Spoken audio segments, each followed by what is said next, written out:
शहर के किनारे जहां सूरज की किरणें भी डरती हैं रुकने से, वहां बसा है वो पुराना पार्क जिसे लोग काला जंगल कहते हैं, जो दिन में हंसी खुशी की चहल पहल, लेकिन रात होते ही हवा में डर, पेड़ों में सरसराहट और एक अनदेखी ताकत का साया। सुनो, क्या तुम्हें वो खरोंचने की आवाज सुनाई दे रही है, या वो सिर्फ तुम्हारा वहम है?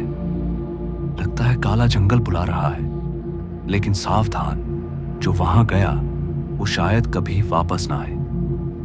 नमस्कार दोस्तों, मेरा नाम है रवि कुमार और मैं बताने जा रहा हूं आपको उस जगह के बारे में जो शहर के बाहरी छोर पर बसा था, वो पुराना पार्क जिसे लोग काला जंगल कहते थे। दोस्तों, दिन में ये जगह हरी भरी और रौनक भरी दिखती थी। बच्चे झूलों पर हंसते खिलखिलाते, बूढ़े पेड़ों की छांव में गपशप करते और जवान जोड़े फूलों की क्यारियों के पास फुसफुसाते। लेकिन जैसे ही सूरज ढलता, पार्क की हवा में एक अजीब सा साया घुल जाता। लोग कहते थे कि रात में पार्क के पेड़ों में कोई अनदेखी ताकत बसती है जो इंसानों को अपनी ओर खींचती है। विकास और राहुल, दो जिगरी दोस्त, कॉलेज के बाद अक्सर इस पार्क में टहलने आया करते थे और उस दिन भी वो दोनों दोपहर में पार्क पहुंचे। सूरज की गर्मी हल्की पड़ रही थी और हवा में ठंडक घुलने लगी थी। पार्क में भीड़ थी। कुछ बच्चे आइसक्रीम के ठेले के पास मंडरा रहे थे तो कुछ लोग टहलते हुए गप्पे मार रहे थे। पर विकास ने राहुल से कहा, यार आज कुछ अलग करते हैं, रात को पार्क में रुकते हैं। सुना है रात में ये जगह भूतिया हो जाती है।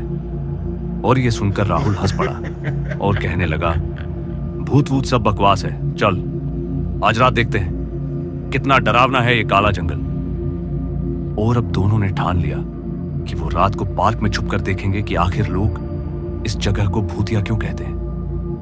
अब दोपहर धीरे धीरे शाम में बदली। पार्क की रौनक कम होने लगी। लोग अपने घरों की ओर लौटने लगे और पार्क में सन्नाटा पसरने लगा। अब शाम के 7 बजे तक पार्क लगभग खाली हो चुका था।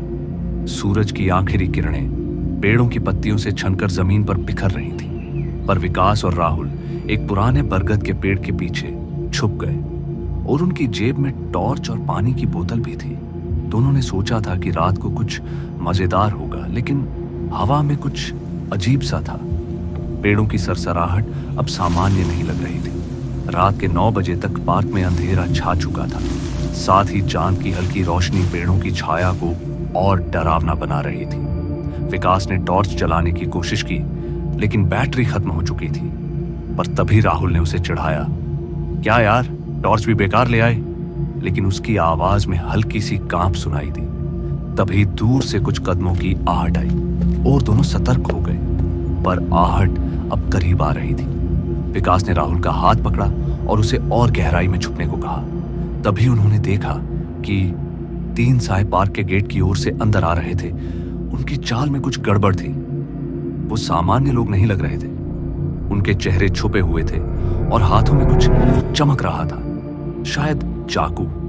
और राहुल ने फुसफुसाकर कहा, ये तो चोर लग रहे हैं यार, भागते हैं। पर विकास ने मना किया, नहीं, छुपे रहते हैं, देखते हैं ये क्या करते हैं। लेकिन उसका दिल जोर जोर से धड़क रहा था।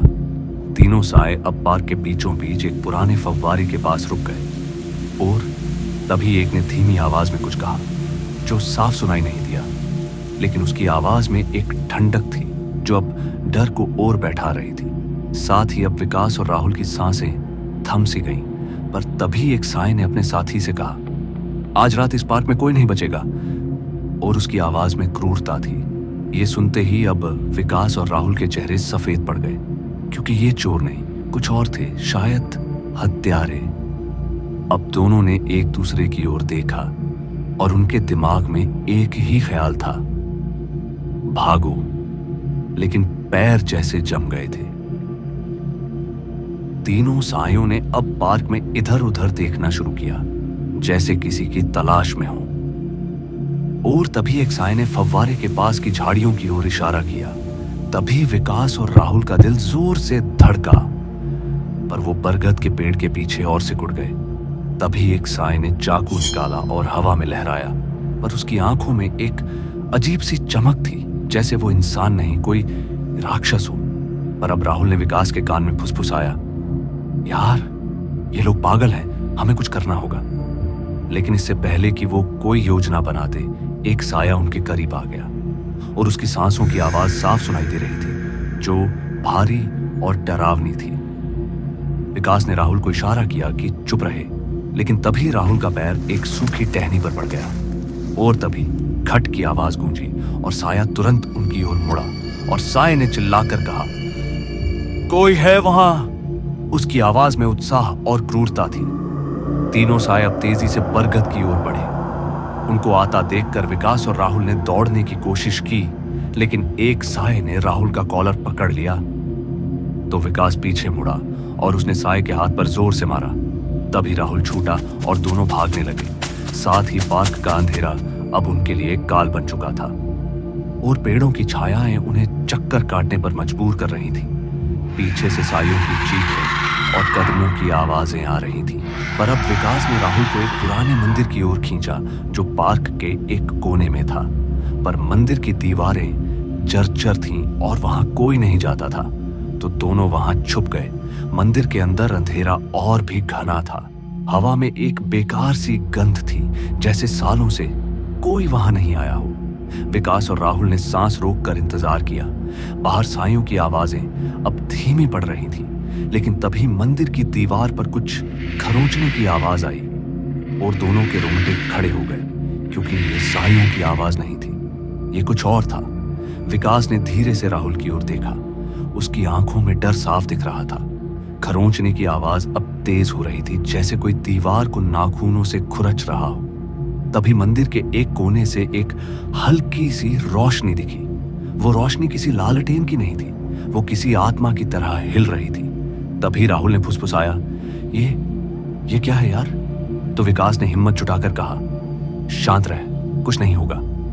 लेकिन उसकी आवाज कांप रही थी। रोशनी अब उनके करीब आ रही थी। तभी एक ठंडी हवा का झोंका आया और मंदिर के अंदर एक औरत की हंसी गूंजी और वो हंसी इतनी डरावनी थी कि दोनों के शरीर अब बुरी तरह कांपने लगे। पर विकास ने राहुल का हाथ पकड़ा और कहा, हमें यहां से निकलना होगा। लेकिन जैसे ही वो मंदिर के दरवाजे की ओर बढ़े, बाहर सायों की आवाज फिर से सुनाई दी और अब वो दो दुश्मनों के बीच फंस चुके थे। बाहर क्रूर साई और अंदर वो अनदेखी ताकत। राहुल ने कहा, विकास, ये पार्क सचमुच भूतिया है। हमने पहले क्यों नहीं सुनी लोगों की? पर विकास ने जवाब नहीं दिया। उसका दिमाग तेजी से सोच रहा था। तभी मंदिर की दीवार पर एक छाया उभरी और वो किसी औरत की थी, लेकिन उसका चेहरा धुंधला था। उसकी आंखें लाल थीं और वो दोनों को घूर रही थी। और तभी राहुल चीख पड़ा, लेकिन विकास ने उसका मुंह दबा दिया। छाया धीरे धीरे उनके करीब आ रही थी। उसकी हरकतें इंसानी नहीं थीं और वो हवा में तैर रही थी। बाहर सायों ने अब मंदिर को घेर लिया था और एक ने चिल्लाकर कहा, बाहर निकलो, वरना हम अंदर आ रहे हैं। ये सुनकर विकास और राहुल के पास अब कोई रास्ता नहीं था। छाया अब उनके इतने करीब थी कि उसकी ठंडी सांसें उनकी गर्दन पर महसूस हो रही थी। पर राहुल ने आंखें बंद कर लीं और प्रार्थना करने लगा। लेकिन तभी छाया ने एक भयानक चीख मारी और मंदिर की दीवारें हिलने लगी। साथ ही सायों ने बाहर से दरवाजा तोड़ने की कोशिश की, लेकिन तभी एक तेज हवा का झोंका आया और साए पीछे हट गए। छाया अब सायों की ओर मुड़ी।